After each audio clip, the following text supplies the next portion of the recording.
There's a lot of frustration surrounding the St. Louis Blues after they fell to the Boston Bruins in last night's contest. And how can the Blues bounce back against Ottawa tomorrow? Hey, this is Brayden Chen. Subscribe to Locked On Blues. You're Locked On Blues, your daily podcast on the St. Louis Blues. Part of the Locked On Podcast Network, your team every day. And welcome back to Locked On Blues. I'm your host of Locked On Blues, Haley Taylor Simon, talking to you all things about our St. Louis Blues here on the Locked On Podcast Network, your team every day. Today on Locked On Blues, I'm going to talk to you more about the frustrations following that loss to the Bruins. I am frustrated, as you can tell. We have the Senators tomorrow or today, whenever you are watching this. I know this is being filmed late at night. And then, are we feeling blue? Was this a good week or a bad week for the St. Louis Blues? I'm sure you know how I'm going to answer. But hey, it's a reoccurring segment, so we'll talk more about it. I'm going to be a little bit positive-ish today. I'm going to try my best to be, but the frustration is real with this team. Today's episode is brought to you by Gametime. Download the Gametime app, create an account, and use code LOCKEDONNHL for $20 off your first purchase. First and foremost, I hope everybody has had a really good week. I can't say the same for the Blues at all. This is a team, if we're going to be completely transparent and honest, that isn't playing with heart. They're not playing with pride. They're not playing with any seemingly type of motivation. Like, this is a team that looks defeated and they look deflated. And I can't continue to make excuses for the Blues time and time again when at the end of the day, they're not playing good hockey. I know that there was a commenter in one of my previous videos when I talked about Robert Thomas and my disappointment towards Tomer this season. And while, yes, he is on, par right now to have 70 points. And again, I still think he is a great player, and I'm not denying that. I also, at the same time, don't think he's having the best season. And this commenter, listener, viewer, they said, well, he might be hurt. He has a baby at home. All of these things. I don't really check in the guys' personal lives like that. But what I can say about the injury thing, if he is playing hurt, that needs to be addressed. Or are they not addressing it yet because of the Olympics? And I don't know, and I'm not trying to make any speculations, but I wouldn't be surprised if he's dealing with an injury. Just based off of what I'm seeing, I wouldn't be surprised about that. But I think what's really interesting about the Blues, right? It's the fact that right now, this is a team that I really don't think has it within them with the current talent that they have to take that step forward. And I think when you get a guy like a Justin Carbonneau, who, by the way, is playing really great tonight with his respected team, you're going to get an Adam Juracek, just to name a couple of the guys, right? You're going to have a much better, talented core of guys. And I think we saw that a lot with Snuggard. And I know that he is out right now because of injury and surgery. And, Dvorsky. But I think that when you're incorporating these younger talents, you're going to see this team be more successful. The main issue is who is the voice in the locker room right now? And while I did report that the Blues do have a very positive locker room, and they do, at the same time, I'm not in that locker room during, intermissions or, there's only a certain amount of time that media is allowed into the locker rooms. And I don't know how it is. None of us have that answer except for the players and the coaching staff. But you want to see this team play a little bit more amped up in a sense. And last night against the Bruins, they just looked deflated. I don't know what else they could potentially do with changing lines and pairs, it just doesn't seem like this group of guys has the chemistry that they need on ice. And Jordan Binnington, I can't say I'm pleased. I am not pleased at all with Binnington. I mean, this is not good.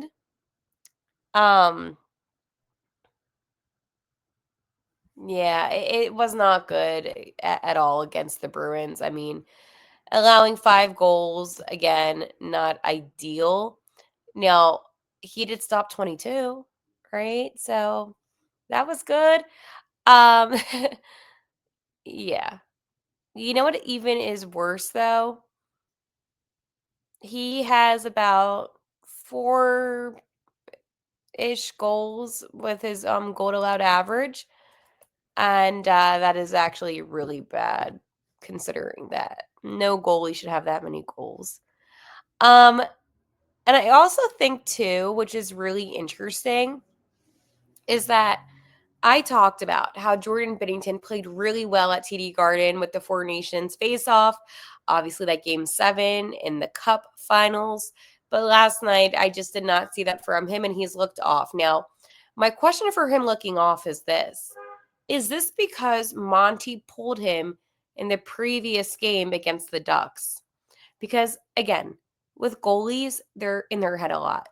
And there's so much mentally that you have to do to be a good, successful goalie. You need to have like short-term memory when it comes to these things that are negative. And I don't think starting Binnington against the Bruins was the best idea. I think you should have had Hofer in net and let Binnington kind of reset and snap out of it. Because again, if he still has these emotions and, everyone's kind of watching him after his reaction, versus the Ducks, I thought potentially he would be too in his head, and I don't know if that's why he didn't play that well in it, but that's going to be my theory on it.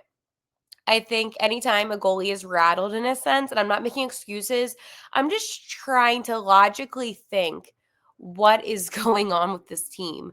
Because in my head, none of this makes sense. I am so confused with how they're playing, the lack of effort. And when I say effort, I don't think these guys go on the ice and intentionally try to play slower or cause, turnovers. I don't think that. But I think that I would rather this team have a little bit more of a slowed down pace in their game, making the right decisions. And I also think physicality is a big thing. I want to see more physicality. If you're not going to win, at least get into fights. And I know that sounds counterproductive, but it shows that you're playing with heart if you're going to be physical the whole time. I don't have the answers as to why this team isn't playing well. But what I do have for you is one positive. Gavin McKenna. Now, I know. I know. But at the same time, like, we just have to kind of think ahead to the draft, and we have to think ahead to who we could potentially get, and we have to keep our, our hopes up. And we can always get Ivor Stenberg, who's Otto's brother. So that's cool, keep it in the family. But I think when we talk about the draft and we talk about the future and the possibilities, that's going to make us more excited about watching some of the younger guys this season, like Dvorsky, like when he's healthy as Snuggie. And I don't know if Mayu's going to be a part of the future, though. I don't know. Like, there's still so many things that I don't know what this team's going to do. But what I do know is I can't wait for Otto to be ready. Okay. I cannot wait for Justin Carbonneau. Oh my goodness. I cannot wait to see Justin Carbonneau. And again, there are so many players that I cannot wait to see that are so close to being ready. So we have a lot to be excited about, believe it or not, in this time of uncertainty, disappointment, frustration. We still have a lot to be positive about. And for us, well, the Senators are without one of their top players tomorrow. And I'm not saying that's a positive because we don't like when players can't play. But for the Blues, maybe it will help them find the win column. Maybe. But before I talk to you about that, I do want to talk to you about my friends over at Gametime.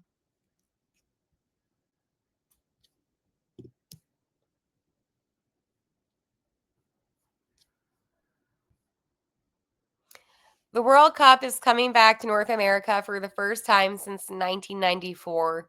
And with 48 teams, for the first time ever, it's going to be massive. But let's be honest, getting tickets is usually the hardest part. And that's why Gametime app is clutch. Finally giving fans a real advantage when it comes to snagging seats.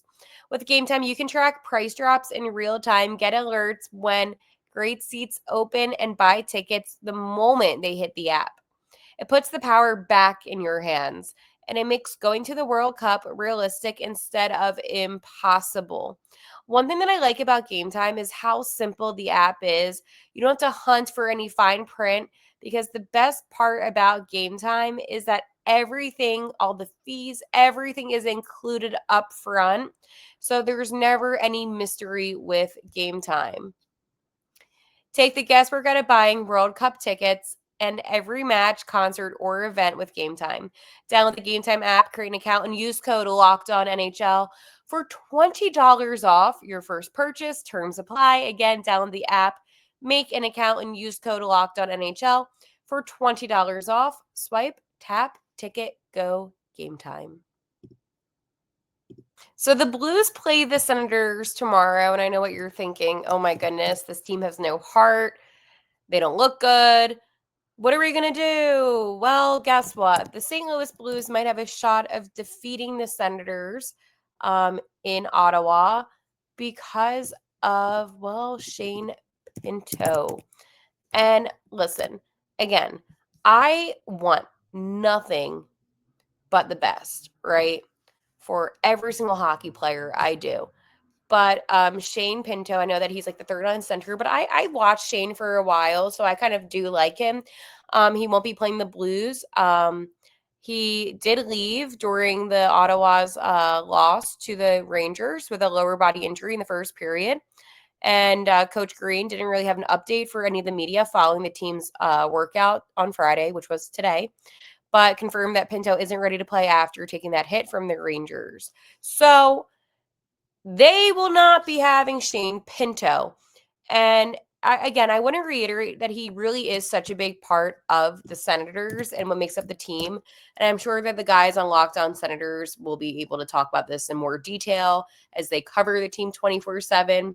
But just from somebody that watches a lot of hockey, I know how important he is and what, the impact that he brings. So it will be interesting to see how the Blues are against a Shane Pinto-less Ottawa team. But it is really, really interesting because I feel like the Blues just don't have any life to them. And I know that the Blues, right, when they hosted the Senators, they beat them 4-3. And I know that was literally, I believe it was like last Friday. But here's the thing. This team isn't the same team that we saw a week ago. They look back to their old selves. So I know that for some of you, you might think I'm a little bit negative, and I definitely am a little bit negative. But I mean, this is the only team in the NHL, I want to remind you, that doesn't have a double-digit win. They're 9, 12, and 7. Their power play is at 18.7%. Now, the PK is actually better at 75%, right? But this is the difference. Ottawa, while they're and I know like percentages don't matter, but at the end of the day, it kind of does. I mean, Ottawa has a better power play. They have a little bit of a weaker PK, but again, I just really don't see the Blues winning. I know that does sound like actually kind of bad, but here's the thing: Ottawa without Shane Pinto, right? And I know I talked about that. Um, he's been alongside Claude Giroux, who I covered here in Philadelphia, and I just want to say that I always will have nothing but respect for Claude Giroux and Michael Amato. And I feel like right now, this isn't necessarily be the best. Now, we don't know what's exactly going on. They might call up somebody. I don't know yet, right? I don't have that answer. But what I do know that this is going to be the final time that the Blues face Ottawa this season. And again, they did have that 4-3 victory, and they got those 3 goals in the final frame. But I don't know. Like, the Blues actually do very well against Ottawa, all things considering, with when they do play against them. The only reason why I feel like this may not be the best game for the Blues is the Blues. It's not the Senators, it's the Blues. The Blues are a team that I cannot wrap my head around just because of how disappointing it has all been, right? And I don't think that there's any denial when it comes to that. And I think that when you're on a road trip, especially, you want to be able to get a few points. Do I think the Blues can do that? I don't know. And the Blues, they have a really interesting schedule too, mind you, because they do have the Senators and then they have the Canadians on Sunday. And again, it's just one of those things where I'm going to look at any team and I'm going to say, well, they have a really high potential of beating the Blues. And I know that they're going to be facing the Predators, and the Predators are statistically worse than the Blues. But again, it's the Blues versus the Blues. And I think that's something that I really want to reiterate when it comes to this match against Ottawa, is that right now, this isn't like, oh, well, who's going to match up well against each other. It is literally, how hard will this team play? Will they make sloppy mistakes? Like, I just don't know what is necessarily going on with the Blues. And I cannot believe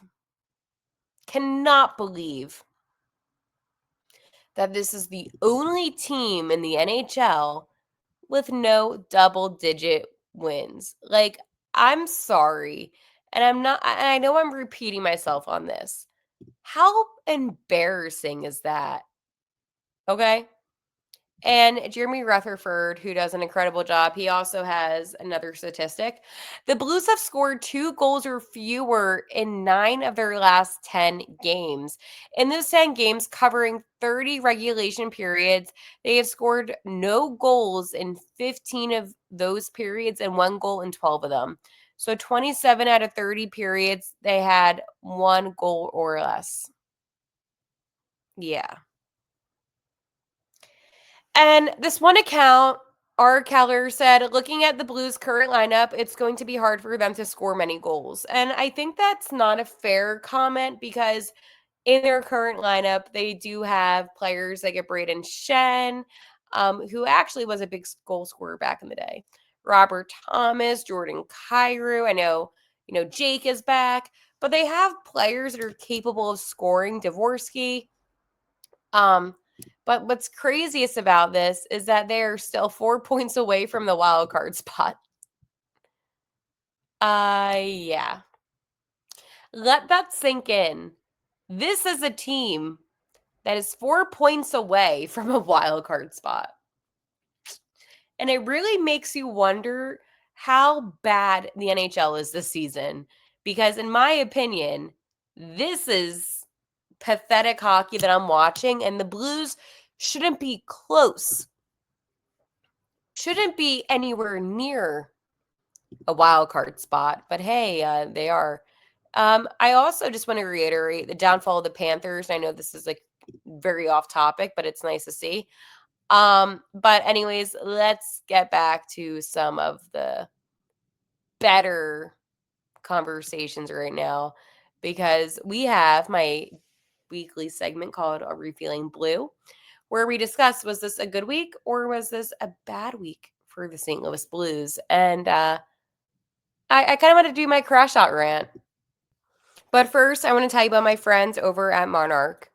The holidays are amazing, but they can also get overwhelming fast. Travel, gifts, parties, year-end expenses. It's really easy to lose track of your money this time of the year. And that's exactly why Monarch has become such a game changer for me. If you want to keep your finances under control this holiday season, you need to be using Monarch, rated Wall Street Journal's best budgeting app of 2025. Monarch is in the all-in-one personal finance tool that brings your entire financial life together in one clean, simple dashboard. The holiday spending category can be a lifesaver. You can see exactly what's left in your gift and travel budget in real time. In minutes, you can check your net worth, link all your accounts, and keep track of combinations before deadlines. And it's great for couples. You can have shared dashboards, shared goals, and fewer wait, how much did we spend conversations. I can't relate, but I'm sure some of you can. So don't let financial opportunities slip through the cracks. Use code LOCKEDONNHL at monarch.com in your browser for half off your first year. That's 50% off your first year at monarch.com with code LOCKEDONNHL. Are we feeling blue? Was this a good week or bad week for the St. Louis Blues? Well, I am going to say that it is a bad week. This is a team that doesn't play with passion. They don't play with heart. They don't play with care. They play sloppy, lackadaisical hockey. It was an embarrassment to see how Jordan Binnington reacted to Coach Montgomery pulling him against the game versus Anaheim. That was embarrassing.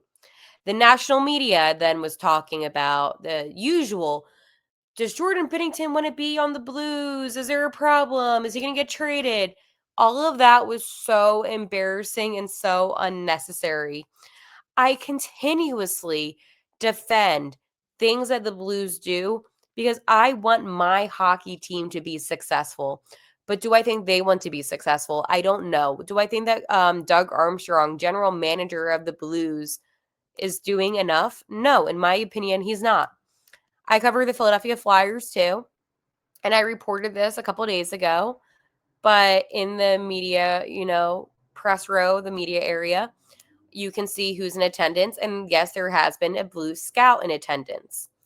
And I'm sure that these scouts have been at other teams, not just the Flyers. But my question, and I know that they can't answer this because this is, something that you're not going to share with the public. Who are you looking for? But most importantly, who are you willingly going to trade? And I think that's a very fair and reasonable question for all of us at this point, because this is a team that cannot go on like this. This is a team that has been playing horrible, atrocious, gutless hockey. And I need to know, when are we pulling the plug on this group of guys? And when are we going to actually try to better the team? And I don't think what I want is this team to, have no good talent left because you traded them. But I do think if you're going to make some moves and you're going to make adjustments, do it now, because some of the players that you might want to get might be going to other teams. And that's how this market works. I mean, it's really who is going to pay players the most. And right now, and I'm not saying it's going to be Quinn Hughes, but there's rumors about him going elsewhere and being traded. Do I think it's the St. Louis? Obviously not. I really don't think that at all. But that's an example of why it's important to go after players now, because it is December 6th and the amount of trade rumors and speculations is insane. We usually don't get this many speculations up until close to deadline time. So yes, things are changing. And also, you need to think about re-signing players if you want to, like a Holloway, a Broberg. So there's a lot that the Blues need to do. There's also a big question mark about Jordan Binnington. Do I think he's going to be on the St. Louis Blues by next season? I don't know. And again, these are all things I just want you to think about and just to keep in the back of your head, because when it comes to trade deadline time and this team already made the trades, then there's no need to stress about making a desperation move. And that's what the deadline does sometimes. Like, you make moves out of desperation because your hands are tied. So do it now while you have some time and leverage, and not so much just trying to make moves just for the sake of making moves. Hopefully this team pulls it together. I highly doubt it. But you know what I do know is that you can find me on Twitter at Locked On Blues, or my own Twitter at Haley T. Simon. And like always, how I end every single episode, no matter how I feel, let's go Blues.